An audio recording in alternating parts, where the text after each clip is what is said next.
¿Qué tal amigos? ¿Cómo están? Bienvenidos a una edición más de Paradigmas, como siempre, llegando hasta ustedes para escarbar, para buscar, para rebuscar, para analizar otras alternativas, otras propuestas, otras miradas del mundo, de la historia, del arte, de la cultura, de la sociedad, en fin, de todo el quehacer humano. El día de hoy me place mucho iniciar un programa más de Paradigmas, pero digamos ya vinculado al arte, que es un programa que siempre en Paradigmas, o el arte es un quehacer, es una actividad humana que siempre ha estado presente en Paradigmas, muy importante, muy fuerte, de manera muy sólida, ha estado siempre promovida desde acá, desde este espacio que llega hasta sus hogares. Arte y desarrollo social es el tema que nos convoca el día de hoy. Vamos a analizar este tema de arte y desarrollo social con Miguel Valverde. Miguel Valverde es un artista plástico, artista visual, además ha hecho una serie de trabajos de instalaciones, exposiciones, fotografía, exposiciones de espacios culturales, de espacios arqueológicos, en fin, tiene una gran trayectoria en este tema de las artes visuales, aunque él es artista plástico. Yo lo tuve en una ocasión en la temporada pasada hablando justamente de una de las especialidades que él tiene, que es el retrato. Hoy no vamos a hablar de retrato, que en ese momento fue una realmente linda conversación, hablando de este tema tan intimista como es la pintura y el retrato específicamente desde la perspectiva de un artista vinculado a ello, pero vamos a hablar desde su perspectiva, más bien desde su enfoque como gestor cultural, como artista visual, como una persona que está haciendo muchas cosas acá en la ciudad para promover el arte, y el arte vinculado fundamentalmente con el desarrollo de la sociedad, con el desarrollo de la cultura, con el desarrollo de la comunidad. Miguel Valverde está con nosotros. Miguel, bienvenido, es un gusto tenerte nuevamente y poder conversar nuevamente en Paradigmas. Gracias, Einer, felicitaciones por renovar nuevamente este espacio que es importante para la conversación, para la reflexión. Estamos a tu disposición. Y es importante, Miguel, reflexionar justamente respecto a muchos temas y entre ellos al arte, porque el arte siempre se ha visto como una especie de espacio muy reservado, muy íntimo, muy personal, muy del artista, casi como el divo, casi como el semidios en el Olimpo de su creación, pero muy poco se ha visto este tema desde la perspectiva de cómo el arte puede generar cambios sociales y cómo el arte puede vincularse con el desarrollo social. Explícanos un poquito cómo hacer, o cómo haces tú, o cómo se hace en general que el arte pueda incorporarse, vincularse a la sociedad y generar desarrollos y cambios desde ahí. Claro que sí. En verdad el arte siempre ha tenido un vínculo con la sociedad, siempre, desde que el pintor de Altamira en las cuevas pintaba, representaba su escenario social, ¿no? La casa, la recolección. Vallejo decía hace más de 100 años, el arte viene del pueblo y va hacia él, ¿no es cierto? Entonces siempre había un vínculo del arte con la sociedad, un reflejo del arte y la sociedad, ¿no? Entonces hasta más o menos el siglo XX había una concepción del artista genio, ¿no? Una concepción de que el arte debería tener y poseer un espacio casi de culto, claro, un espacio sagrado. Como un Olimpo, ¿no? Así es, correcto, ¿no? Que venía mucho por la influencia de la cultura griega, romana, el Renacimiento hizo finalmente que aquellos artesanos, porque antes del Renacimiento en Europa los pintores eran artesanos, eran considerados artesanos, mano de obra para hacer una decoración. A partir del Renacimiento y de las ideas que se reflexionaron en el Renacimiento, nació esta idea del artista como un ser genial, ¿no? Un medium entre la divinidad y lo terrenal, ¿no?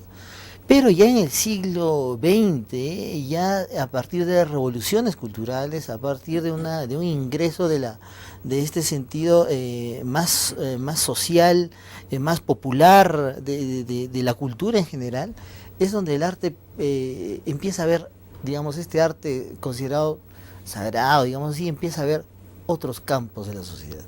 Tú mencionaste a Vallejo, sí, Miguel, y Vallejo estuvo vinculado con la Guerra Civil Española. Así es, ¿no? Claro. Por el lado republicano y todo el tema. Así es. Y me parece que hubo una eclosión, una buena manifestación cultural y artística en esa época justamente, ¿no? Correcto. Esa época es la época de la Revolución Cultural, impulsada por este deseo de desacralizar el arte, ¿no?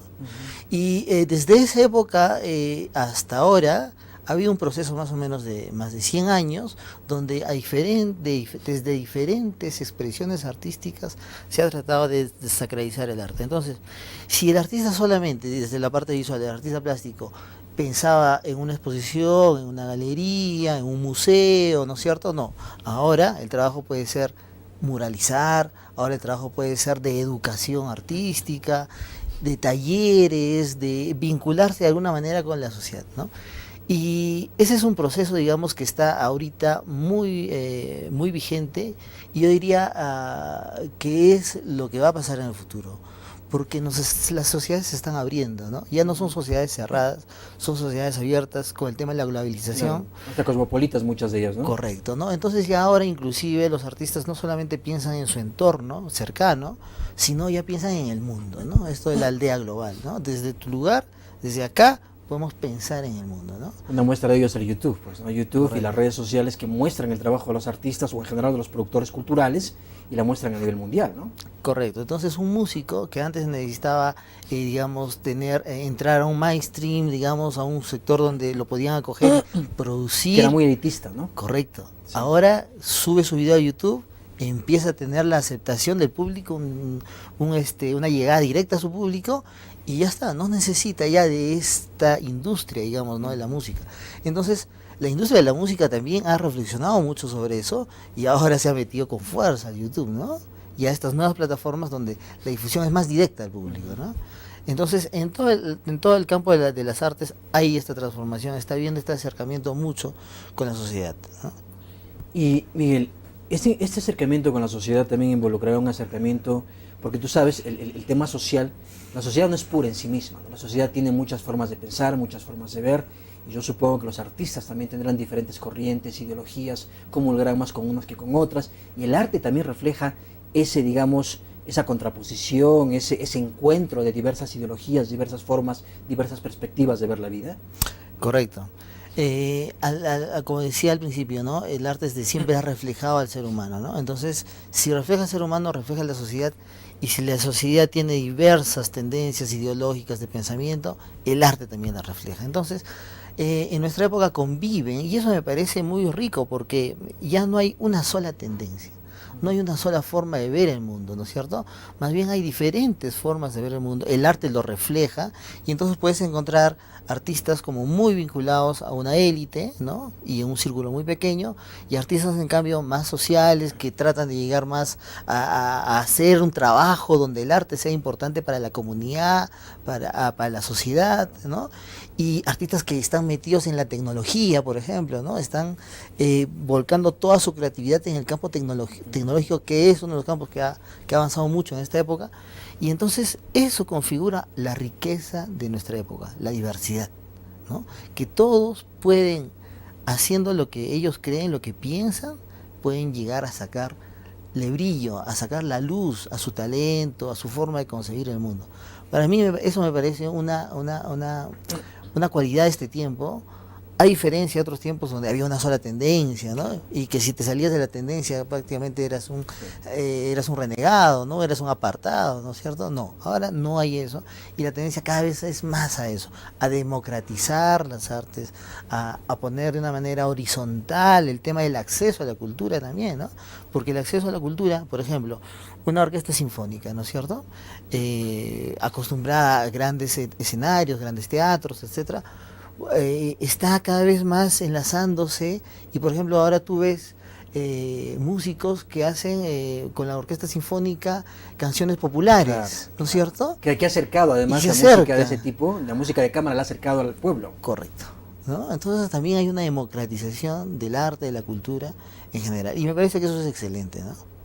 Y eso refleja además, digamos, la diversidad y las diferentes formas de ver la vida, y además es refrescante, ¿no, Miguel? Porque, digamos, no podemos vivir pues con una sola forma, sea de cualquier tipo, pero con una sola forma de ver el mundo.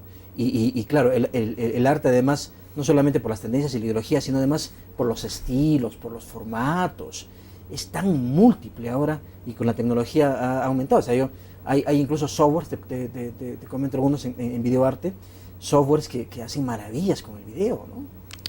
en el videoarte y en el sonido, por ejemplo. Ahora se hace arte con el sonido. Entonces, mira, para nosotros podría ser un parlante, un objeto que simplemente te emite sonido. Hay artistas que trabajan con el sonido y entonces a través de una serie de parlantes, de las ondas y el espacio y etcétera, te crean sensaciones, emociones.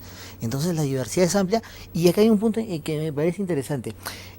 Lograr el aprecio popular de la cultura, por el arte, hace que también nuestras ideas referente a otros entornos de la sociedad, la educación, la política, la economía, puedan ser más tolerantes. Yo Porque creo, el arte abre la mente, pues. correcto, ¿no? Entonces el arte te dice, mira, todos tienen valor, todos son diferentes y todos tienen un talento, una potencialidad, un brillo. Nadie es menos que nadie, ¿no es cierto? Entonces, al enseñarte eso, es decirte, la cultura china es igual que la cultura peruana, la cultura milenaria china es igual que la cultura milenaria peruana. Nadie es más ni menos. Claro. Entonces, yo creo que se puede enseñar, se puede educar socialmente la tolerancia, la democracia, ¿no? Cosa que es muy necesaria en la sociedad porque evita conflictos. Porque tolerar al otro, aprender y valorar y ponerse en el zapato de los otros, evita el conflicto y más bien promueve el diálogo. Claro, Cosa tan necesaria en sociedades donde, como la nuestra, por ejemplo, ¿no? Que hay tensiones, hay conflictos, ¿no? Por ideología, por economía, por tierras, en fin, ¿no? Y algo muy importante, Miguel, es que hay que evitar además que el arte puede ayudarnos, por ejemplo, en el caso del cine, a evitar que una sola corriente de pensamiento, porque antes el cine era, por ejemplo, dominado por Hollywood, que una sola corriente de pensamiento esté acá. Ahora hay cine mexicano, cine argentino, fabuloso cine cubano, entonces cine brasileño, entonces que ya, digamos, dentro del séptimo arte, hoy llamado séptimo arte el cine. Pero en general, en todas las manifestaciones, esta democratización hace que no haya un solo, digamos, una sola mirada dominante del arte, ¿no? Sino que pueda pensarse, pues, que es muy diverso y que todo es válido, ¿no? Así es, en el cine, en las artes plásticas, en el teatro, en la música, en la literatura. Es una eclosión, ¿no? Es un boom esta democratización del arte en general, ¿no? Que como tú bien dices, es importantísimo para valorar la diferencia, ¿no? La diferencia, la diversidad. Entonces tú dirías que ese es el principal factor, Miguel, digamos, o factor de cambio que tiene el arte respecto a la sociedad. ¿Hay algunos otros factores fuertes? ¿Cómo el arte genera un cambio social? O sea, además, claro, la tolerancia, apertura mental, pero ¿hay alguna opción, digamos, tal vez de activismo social, de enfoque social mucho más incidente para generar cambios en nuestra sociedad, que requiere muchos cambios, y la nuestra, al menos, que es una sociedad tan excluyente y tan desigual, pueda tener un acceso o unas esperanzas de vida mejor entre todos nosotros?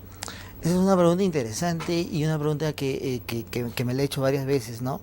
Y yo creo que es un proceso, ¿no? Yo creo que sí, ¿no? Yo creo que sí, hay otros factores que pueden llevar al cambio social, ¿no? Que entendido el cambio social desde que estás en un estado, por ejemplo, digamos, tú tienes un tipo de pensamiento, digamos, cerrado, ¿no es cierto? Y el arte te puede hacer que puedas abrir el pensamiento. O también puede generar economía, ¿no? Entonces, si tú desarrollas la creatividad, por ejemplo, ¿no? Y esto es el tema, por ejemplo, que tiene que ver con industrias culturales. Si tú desarrollas la creatividad y esta artesanía clásica que hacemos, por ejemplo, acá en la región, podríamos darle otra forma, tal vez otro estilo, otros materiales. La creatividad, solamente estoy hablando de la creatividad, se convierte en una posibilidad de trabajo. Claro.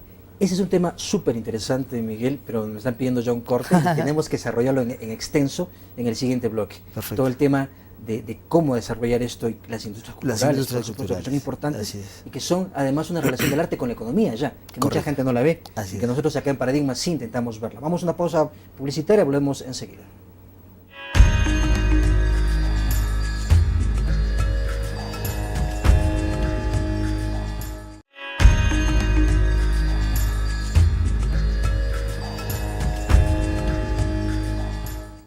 Amigos, estamos de vuelta aquí en Paradigmas conversando con Miguel Valverde sobre arte y desarrollo social. Habíamos dejado pendiente el bloque en el que estamos ingresando, bueno, lo dejamos pendiente en el bloque anterior, respecto a las industrias culturales y cómo hacer esta relación, o sea, cómo el arte genera cambios, no solamente cambios humanos o cambios en perspectiva, sino incluso hasta cambios económicos en las personas. Y hablábamos un poquito, empezamos a hablar, Miguel, de las industrias culturales. Explícanos un poquito cómo el arte puede ya vincularse a la economía, incluso a la economía de las personas. En el Reino Unido, lo que se denomina industrias culturales ya conforma el 8% del PBI. Wow, eso es O enorme. sea, es enorme. Claro. ¿Y por qué? ¿Por qué Inglaterra? ¿Por qué Reino Unido? Porque el Reino Unido hace 20 años empezó a ver, hijo, mira, esta es una fuente de trabajo, esta es una fuente potencial porque el mundo que se viene es tecnológico, es abierto, y entonces acá ¿qué necesitamos? Ideas, Claro. gente creativa, ¿no? Que transforme estas tecnologías en cosas nuevas, en contenidos, que genere contenidos para todo el tema creativo, artístico. Y empezó a promocionar, a invertir, a fomentar, a capacitar. Y hoy día es el 8% de su Producto Bruto Que es Interno. bastante. Es un montón. Bastante, Es un montón de realmente. plata. Para Reino Unido, imagínate, Claro, o sea, claro. es aún más. Y en el mundo, en general, esto ha despertado este tema de las industrias culturales. Entonces, inclusive ahora se está hablando de la economía naranja. La economía naranja quiere decir toda esta economía que viene de la parte creativa del ser humano, que inclusive puede llegar a términos como la arquitectura, o puede llegar inclusive a términos como el turismo, siempre donde haya creatividad. Pero digamos, en esta relación que estábamos hablando, ¿cómo el arte puede generar cambios? Uno de los cambios es la economía. Y entonces, ¿cómo genera cambios dentro de la economía? Con la creatividad, con el conocimiento, con sacar algo nuevo. Entonces, por ejemplo, con todo este desarrollo del Internet, se ha creado un campo que demanda contenidos. Claro. Contenidos visuales, audiovisuales. Es más, incluso hay carreras en comunicaciones, por ejemplo, de los creadores de contenidos, los social media. Correcto, Claro. ¿no? Entonces, todo esto ha creado un campo, un universo, donde la gente necesita escuchar, sentir, emocionarse con un video, con una foto, con una actividad, etcétera. Y ahí entra muchos comunicadores, artistas, músicos, ¿no? En fin, todo un complemento de gente creativa que tiene que ver con la creación, con la creatividad, y generan economía. Entonces pueden mantenerse a ellos mismos, a sus familias, pueden generar una pequeña comunidad, ¿no? Donde puedan vender y obtener recursos y vivir como cualquier otra persona de su talento. Que ahora incluso a través del internet puede ser una comunidad global, ¿no? No solamente la comunidad, digamos, de la localidad, porque los youtubers, por ejemplo, claro, no es arte específicamente, pero los que hacen arte, los que hacen videoarte en YouTube, generan ingresos por cada video que se ve. O sea, bueno, es básicamente un dólar por cada 1000 vistas, eso es el promedio. Pero hay, o sea, opciones de ingresos. Hay opciones de ingresos en Jamendo, hay opciones de ingresos en algunas plataformas independientes en las cuales se puede generar ingresos propios sin depender necesariamente de los ingresos locales, sino ingresos por PayPal o por otros sistemas, ¿no? Absolutamente, con las facilidades de pago, de comercio que hay. Ahora por eso digo, ahora no es una cuestión de solamente pensar en la localidad, ni en el país. Tienes el mundo para crecer. Tienes todo el mundo para crecer. Hay una localidad en China, bueno, China siempre se habla pues de lo grande, ¿no? Una localidad en China que podrá ser pues como, qué sé yo, como Garaz, ¿no? Y que todos son artistas plásticos. Todos son artistas plásticos y todos pintan reproducciones de flores, de reproducciones de pintores famosos, de paisajes, y lo venden al mundo. Todo es al mundo. Todo al mundo. Entonces, mira cómo esta comunidad se ha congregado, son un pueblo de artistas, y de ahí no solamente venden ahí, sino venden al mundo. Pero eso también tiene que ver, Miguel, en cómo se gestan, cómo se generan mercados, ¿no? Porque, por ejemplo, yo he visto tus cuadros en algunas plataformas de venta por internet de China. He visto cuadros, litografías y todo. Y yo supongo que parte de esos artistas provienen de estas comunidades que buscan y que se han dado cuenta que el mundo es un mercado excelente mercado. donde pueden vender sus obras, ¿no? Sus obras que son reproducciones, no son originales, son básicamente reproducciones, pero en masa, ¿no? Así es, ¿no? Y ahí también podríamos llegar al tema de la artesanía, como decíamos en antes, ¿no? Entonces, esta artesanía, por ejemplo, que tenemos acá en la localidad, que tiene su mercado, los turistas, etcétera, ¿por qué no puede ser repensada para el mundo? ¿Por qué no, no? Entonces, ¿qué falta? ¿Qué es lo que falta? Falta un tema ahí muy importante, una palabrita que es gestión, ¿no? Esa posibilidad de que el artista despierte, entre comillas, y diga, bueno, pues acá tal vez, acá la cosa está un poco apretada, pero tengo el mundo para crecer, para internet, y ahí están los medios de comunicación. Entonces, la industria cultural también tiene que ver con la industria editorial, ¿no? Y la industria editorial ha crecido mucho en este tiempo.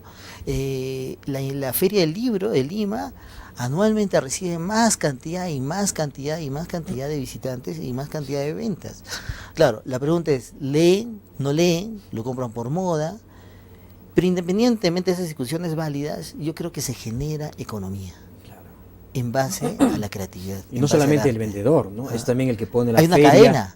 Claro, es una cadena económica, ¿no? Correcto, que beneficia, claro. ¿no? Entonces, independientemente, como te decía, de las discusiones que se puedan hacer, digamos, en cualquier sector, yo creo que es valioso que el arte pueda generar economía, ¿no? ¿Por qué? Porque para el artista mismo le da la calidad de vida mínima que necesita, pues, para seguir produciendo. Claro. Para seguir creando, para no desperdiciar su talento.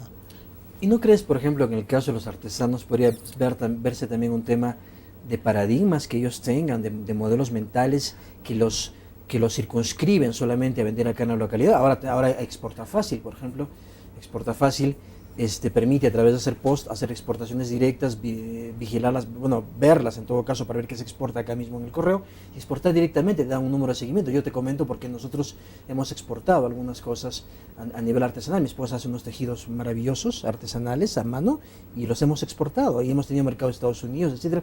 Pero es un tema también de pensarlo. Correcto. Y hay plataformas allá específicas en las cuales uno puede colocar una tienda virtual. Así es, totalmente. ¿No? Con todo esto de la tecnología por internet, en verdad se ha abierto mucho este tema y tú mismo estás viendo, es posible. Entonces, repensar lo que tú decías, ¿no? Reflexionar, cambiar el paradigma, ¿no? Entonces, por ejemplo, acá el paradigma es que está bien, que es Chavín. El paradigma es Chavín. Pero yo preguntaría, ¿en Ancash solamente somos Chavín? ¿Podemos vivir eternamente de Chavín?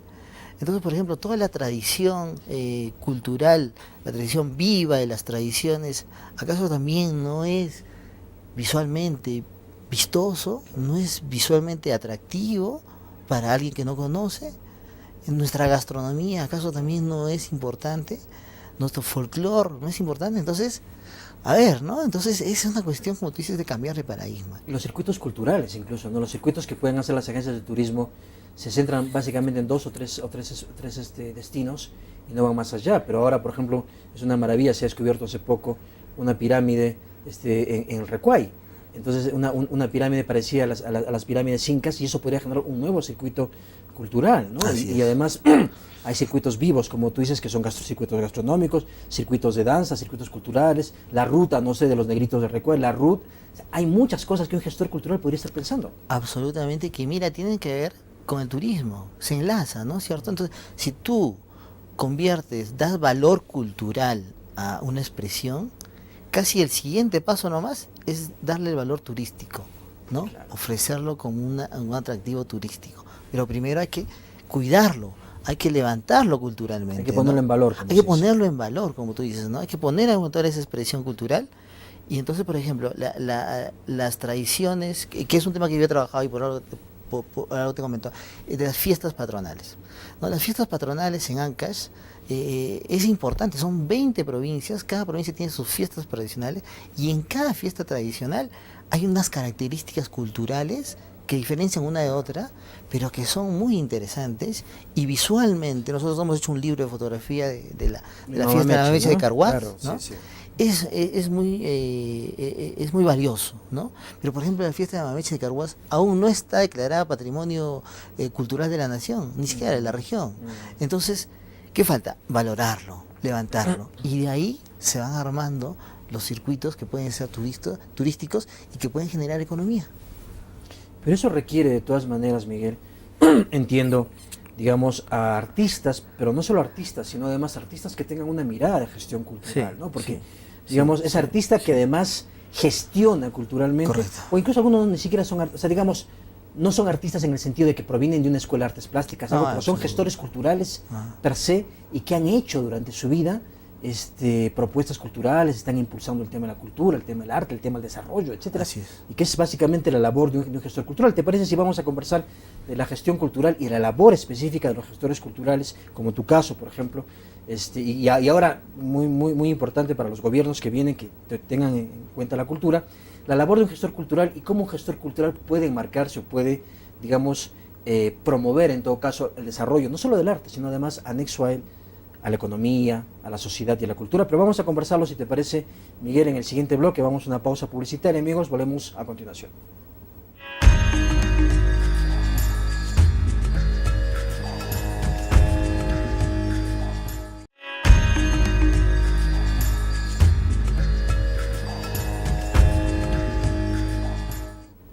Amigos, estamos de vuelta en Paradigmas conversando sobre arte y desarrollo social con Miguel Valverde, artista plástico, artista visual, gestor cultural. Y justamente, Miguel, vamos a ingresar a conversar ya sobre el tema de la labor de los gestores culturales. Una labor muy importante porque va más allá del propio artista en sí mismo, ya para, digamos, proyectarse, involucrarse con la comunidad, ¿no? En la gestión cultural. Explícanos un poquito cómo va ese tema, cuál es tu mirada, qué debería ser un gestor cultural y cómo eso se relaciona con las industrias culturales también, que estamos viendo que son tan importantes para el desarrollo de otras áreas, incluso económicas, vinculadas con el arte, ¿no? Sí, claro. El gesto, digamos, hay una necesidad de gestionar la cultura, ¿no es cierto? Porque es un potencial y porque ahora la población demanda cultura cada vez más. Entonces hay la necesidad de gestionar esto entre los productores, los creadores de cultura, en su gran mayoría artistas, y el público que aprecia, ¿Cómo vincularlos? compra, correcto, ¿no? ¿Cierto? ¿Cómo vincularlos? Y ahí aparece la palabra esta que habíamos hablado, que es gestión, ¿no? Tiene que haber una gestión. Entonces, estamos, yo creo, al inicio, sobre todo acá en la región, digamos, al inicio de esos procesos, ¿no es cierto? De enlazar eso a través de la gestión, que es muy importante. Y los músicos me van a comprender muy bien cuando hablo desde la perspectiva del artista. Ahora el músico no solamente es el creador, el compositor, sino tiene que él mismo gestionar su sala de ensayo, tiene que pagar su disco, armar el diseño de la portada, Sí. hacer de productor, ¿no? A ver con contacto, entonces el concierto, en fin. Él tiene que hacer cosas que podrían hacerlo otras especialidades Claro. como manager, pero que en esta época ya no es tan posible por cuestiones económicas o por cuestiones de que el artista quiere manejar su propia, digamos, su propia carrera, por así decirlo, ¿no es cierto? Entonces, el artista tiene que sí tener nociones de gestión para su propia obra, pero también, si es que le interesa, claro, para gestionar o promover Los espacios. los espacios, ¿no? Las actividades culturales en su comunidad, Es una especie en de su marketing barrio. cultural, pues, ¿no? Son de alguna manera también algunas herramientas de marketing, además de herramientas de cultura y etcétera, de gestión, de gerencia, Correcto, aplicadas al de arte, ¿no? administración, ¿no? De gestión, digamos, de empresas, ¿no? De administración, pero vinculada a la cultura. Entonces, hay que encontrar la demanda, ¿no? Digamos, lo que dicen los de marketing, el nicho de mercado, ¿no? Entonces, ¿qué demanda la cultura? ¿En qué espacio? El gestor advierte cuál es la demanda de cultura en este espacio y hace que las cosas funcionen para que genere beneficios emocionales, de disfrute, de gozo, de entretenimiento, beneficios de reflexión, la ciudadanía reflexiona, beneficios económicos. Mm, Entonces, eso de ahí es a partir de un trabajo, digamos, serio y sobre todo a mediano plazo. claro. No creo que se puedan pensar las cosas para generar un cambio trascendental nunca a corto plazo. Siempre tiene que ser a mediano o a largo plazo. Entonces, de ahí que evidenciar las necesidades, las demandas de una población, de un sector de la cultura, de la comunidad, es importante para el gestor cultural para poder satisfacerlas, para poder hacerlas crecer, digamos, ¿no? Y el gestor cultural, digamos, vinculado, por ejemplo, ya más en espacios no solamente económicos, sino en espacios de beneficio, por ejemplo, emocional,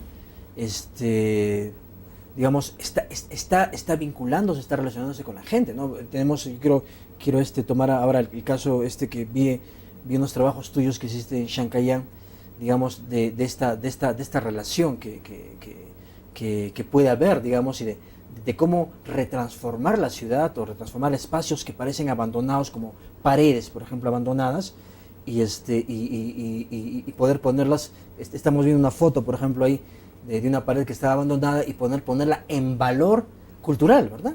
Absolutamente, ¿no? Entonces, por ejemplo, lo que hemos hecho ahora a partir de la experiencia que me comentas es, nosotros somos un grupo, digamos, de artistas, un colectivo, y eso es interesante porque tampoco hay una visión individualista, Claro. sino colectiva, ¿no?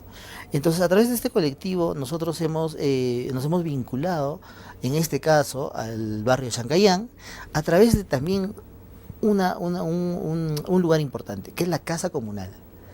Chancayán, la parte de San Miguel de Chancayán, tiene una casa comunal que fue impulsada por César Palma, ¿no? El regidor. El regidor César Palma, y que ahora ya está construida, techada, y es un lugar, ¿no es cierto?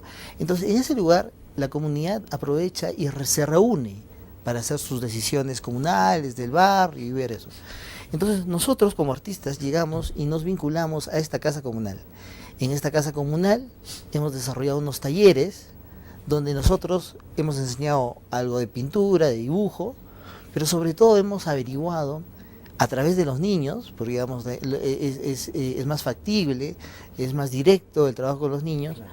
hemos averiguado y le preguntamos a los niños qué les gusta y qué no les gusta de Chancayán, de su barrio, de su esquina, ¿no? De su calle.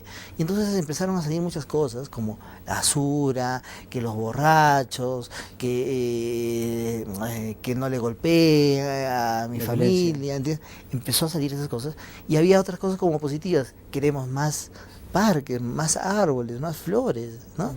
Entonces, nosotros adivinamos eso, vimos eso, mejor dicho, y a partir de eso sacamos y vimos por conveniente explorar el tema de la violencia familiar, ¿no?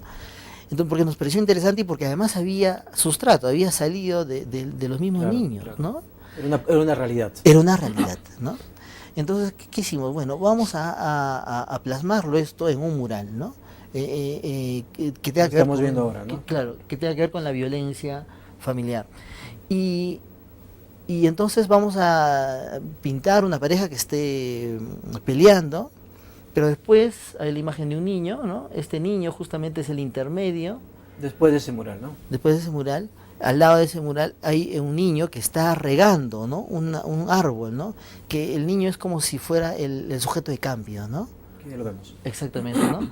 Entonces pasa de este lugar oscuro de la violencia a un lugar más claro. Claro, y que tiene otros tonos, ¿no? Y que tiene otros tonos de color, ¿no? Tonos, Más claro. vivos, más alegres. Y finalmente llega la otra imagen, la siguiente, donde la pareja está abrazándose, ¿no? Entonces, en 3 imágenes hemos tratado de resumir un posible cambio, ¿no? Entonces reflexionábamos y decíamos, esto podría generar simbólicamente un cambio, alguien que ve esto, una pareja peleándose y después ve a la pareja, creemos que puede originar reflexión. Por un lado, Principalmente en los niños, correcto. porque están ellos en un proceso de formación y un proceso de aprendizaje de valores y un proceso de aprendizaje visual también Así a través de determinadas cosas que ven en su ciudad. Entonces, mira, genera una reflexión simbólica, ¿no es cierto? Ahora, ¿qué pasaría si con estos niños y jóvenes hacemos talleres de más largo aliento, de fundación? Y Chancay tiene más paredes, Claro. tenemos donde exponer resultados de estos talleres. Entonces, podríamos llegar a hacer cambios aún más trascendentales, porque ya no solamente iríamos a una comunidad de niños, sino adolescentes, jóvenes, y entonces si estos jóvenes hacen suya esta reflexión, se lo van a transmitir al que viene. Y mira, Miguel, se me está ocurriendo ahora, si además de eso, además se pintaran muchos murales en Chancayán, incluso podría ser una zona para el propio poblador de acá de Huaraz que quiera subir a ver los murales y se pueden poner pequeños restaurantes, pequeños cafetines de arte y de cosas así, ¿no? Correcto. Entonces, mira, ¿cómo llegamos a otro punto? Imagínate a Chancayán lleno de murales. El barrio de los colores, ¿no? El barrio de los murales. Entonces ya tienes un city tour. Claro. Te vas a La Soleá, te vas a Pumacayán y te vas al barrio de los colores. El barrio de los colores, claro. El barrio de los colores. Y ahí la señora de la esquina abre su tiendita, abre su restaurante. ¿Por qué? Porque va a venir el visitante, va a quererse tomar una foto, va a querer consumir algo. Sus picarones, su papita rellena. Ahora, claro, muchas cosas. por el que tema de puede seguridad, si Chancayán es inseguro, al convertirse en una zona así, seguridad, Claro. Va a serenazgo, haber más, policía, claro, y entonces la comunidad se transforma. claro. El arte transforma a la comunidad ¿No? y la comunidad se transforma en sí misma, por supuesto. Correcto, entonces mira cómo yo creo que a esto le llamamos el proyecto piloto, ¿no? Y queremos profundizar ese tipo de proyectos acá en la comunidad, acá en Huaraz. Y esta ha sido la primera experiencia reciente, la hemos inaugurado ahora en diciembre. Y vamos a ver, pero ahí como reflexionamos contigo, hay el sustrato, ¿no? El germen de algo que podría transformar un espacio público, un barrio, una sociedad. Claro. Pero eso va a requerir además, Miguel, también de algunos aliados, digamos, políticos, aliados en autoridades que faciliten estos procesos, ¿no? Porque si tenemos un alcalde, esperamos, las nuevas autoridades, los nuevos gobernantes, con la mirada suficientemente abierta, eso podría convertirse, digamos, en un impulsor del desarrollo desde el arte para diferentes ámbitos, diferentes espacios, diferentes edades, etcétera, ¿no? Como te decía, si al político yo le digo, mira, el Reino Unido tiene el 8% de su PBI generado del arte, de la creatividad. ¿Por qué no? O sea, el Reino Unido lo está haciendo. Está ahí la tendencia en la economía naranja. Podemos poner en valor el atractivo turístico de un lugar, de otro. Podemos generar de donde no hay nada, de esta pared abandonada, podemos convertirla en un sitio turístico y generar valor económico. Yo creo que como una autoridad, independientemente del alcalde, regional y distrital, inclusive el líder barrial, yo creo que es claro, ¿no? Es claro como el agua. Hay un beneficio para todos. Obviamente no es inmediato, ¿no? No es como que voy a construir esta vereda y voy a dar trabajo. Pero das trabajo, pero para que 2, 3 meses, además usualmente se roban la plata, ¿no? Entonces, un beneficio a largo plazo, a mediano y largo plazo. O sea, de acá, ¿qué soñamos? ¿Cómo imaginamos nuestro barrio, nuestra comunidad, nuestra ciudad de acá a 50 años? Claro, ¿qué queremos que sea? Y cómo quisiéramos hacerlo pacífico, ¿no? Hacerlo pacífico, hacerlo de arte, hacerlo de cultura, hacerlo de colores, y no hacer un barrio en el que uno tenga que ir y estar mirando hacia atrás por si viene alguien y lo está siguiendo, o estar pasando por una zona y ver que hay dos borrachos peleando afuera. O sea, porque da temor ir cuando las zonas son así, pero todo eso puede ser convertido. Pero tú has encontrado o encuentras en la lógica del político peruano en general, local, regional, nacional, ¿hay apertura? ¿Está empezando esa apertura desde el gobierno, de los gobiernos diferentes? No, lamentablemente no. Bueno, hasta donde yo he podido conversar, no hay esa visión, no hay esa apertura, no hay esa proyección a mediano plazo. El tema lo siento como muy inmediatista. Obras, ¿no? Obras, que la gente vea, ¿no? Concreto, ¿no? Pero el desarrollo a largo plazo es más beneficioso, ¿no? Porque no solamente se acaba en 1 año, 2 años, sino ahora, recursos, ¿hay? No hay. Si hay recursos, o sea, teniendo canon minero, ingentes canos mineros, que inclusive en esta época va a subir, de lo que venía un poco bajo, ahora va a subir. Entonces, ¿por qué no destinar una parte, no estoy diciendo una gran cantidad, pero para hacer germinar iniciativas, desarrollo cultural, que tiene que ver con la economía, que tiene que ver con turismo, a largo plazo? Que además no solamente, digamos, no se contrapone, porque igual se puede seguir haciendo pistas, eso igual, en paralelo. Paralelo, porque también hay necesidad de infraestructura, obviamente. Sí. Una zona que está hermosamente pintada puede ser implementada con electricidad, por ejemplo, con iluminación. Con las calles, ¿no? Claro, o sea, todo eso se complementa, no hay ninguna contraposición. con jardines, ¿no? Con espacios amplios para la recreación, ¿no? Claro. Con parques. Entonces, sí, la idea es que no solamente esté en la cabeza de aquellas personas que son responsables de dirigir una comunidad, la idea de cemento, ¿no? Que progreso es cemento, ¿no? Esa idea debe ser amenguada. No solo es cemento, sino además es el valor humano. Además es el valor creativo, el desarrollo de la humanidad, ¿no? Que además es calidad de vida, ¿no? Además es calidad de vida, además es mejorar la forma de vivir, vivir en paz, vivir en tranquilidad, vivir con alegría, finalmente, no menos preocupado, ¿no? Disfrutar esta vida, porque digamos, independientemente de las creencias que podamos tener religiosas o místicas, esta vida es única. Claro, es maravillosa, de cualquier es forma, única, claro. es única. Y entonces, vivir esta experiencia vital, para vivirla mal, no, pues no, hay que vivirla bien.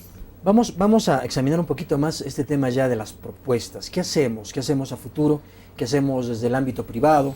¿Qué hacemos desde el ámbito público, desde los gobiernos, incluso desde los espacios ciudadanos? ¿Qué podemos hacer para fortalecer que el arte se vincule mucho más con la sociedad y pueda generar estos cambios que todos en realidad estamos esperando justamente para lograr este mejor estándar de vida? Amigos, estamos en Paradigmas, vamos a una breve pausa publicitaria, volvemos luego con ya el último bloque de conversación. Estamos conversando sobre arte y desarrollo social con Miguel Valverde. Vamos a una pausa y volvemos de inmediato.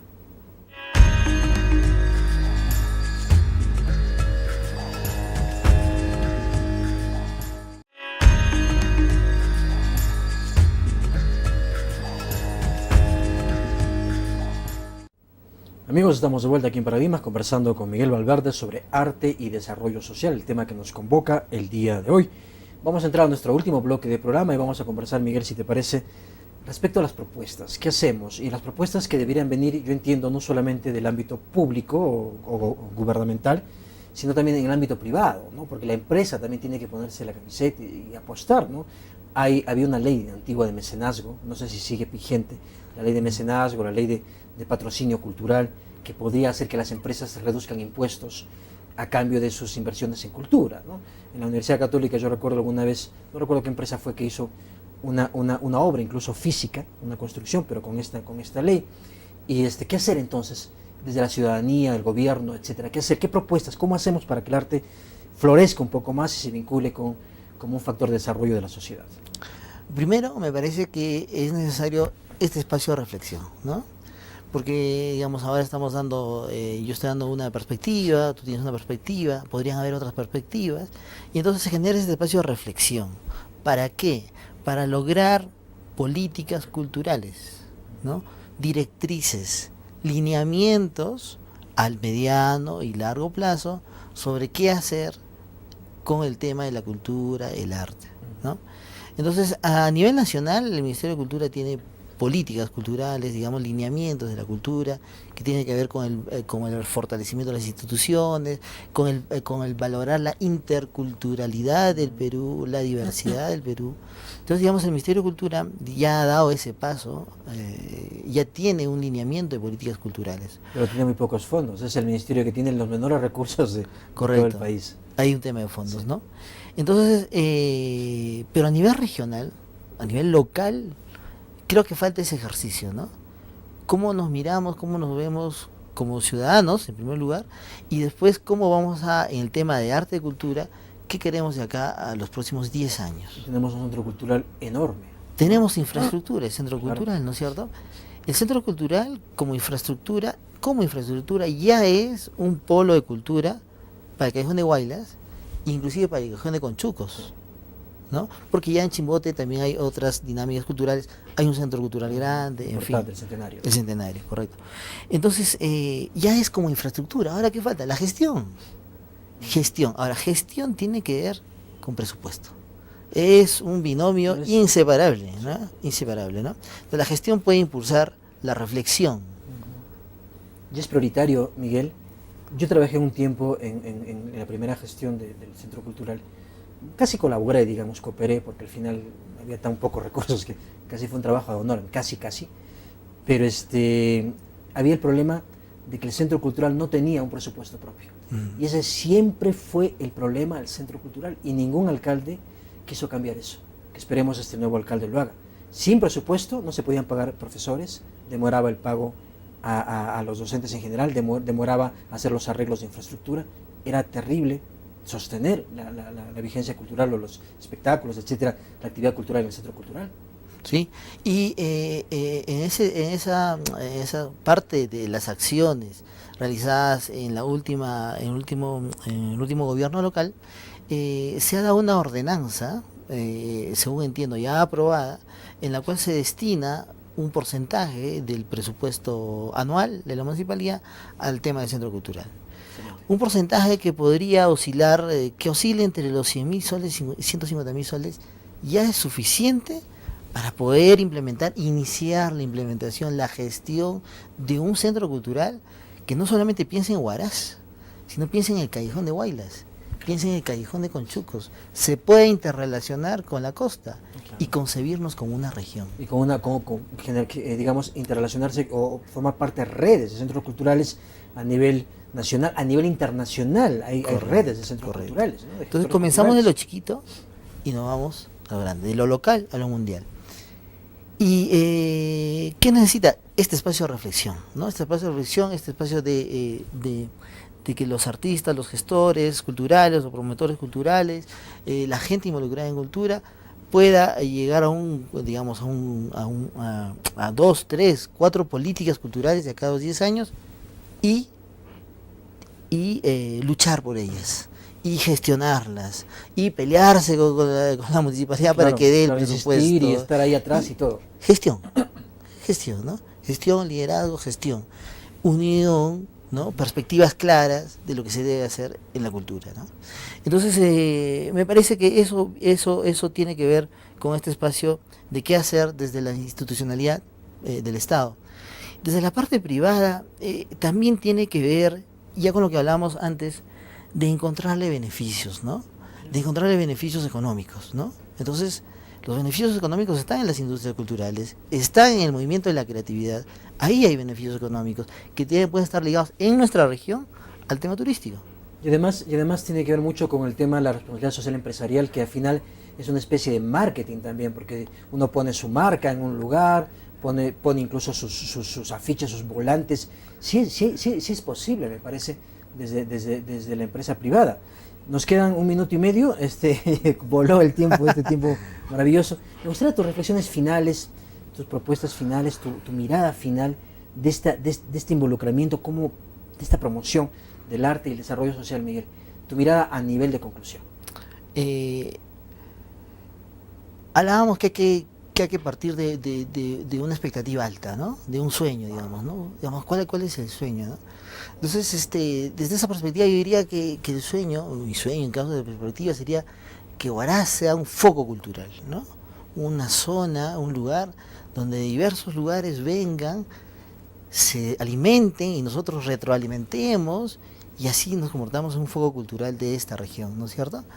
Entonces, ¿qué hacer para eso? Hay un punto importante que es gestionar estas demandas de la población, gestionar este campo de las artes, vincularlas al espacio público y al espacio privado, a los actores privados y a los actores públicos, y en ese conjunto soñar qué queremos ser en 10, 20 o 50 años. Tener una mirada de largo plazo y además un poco llamar la atención y poner en alerta a las nuevas autoridades, fundamentalmente para que se den cuenta de que el arte es una opción muy sólida y muy seria de desarrollo social e incluso desarrollo económico, como ya lo hemos conversado. Miguel, quiero agradecerte mucho el haber estado en esta segunda edición de Paradigmas con nosotros, mucho realmente agradecerte y además conversar de este tema tan hermoso como es el arte, la cultura y el desarrollo social.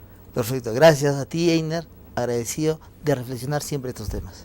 Bien, muchas gracias y amigos, gracias a ustedes por su teleaudiencia. Como siempre, estamos nosotros aquí en Paradigmas conversando de estos y más temas. Nos vemos como siempre en nuestra siguiente edición, siempre al estilo de Paradigmas. Chao, nos estamos viendo muy pronto.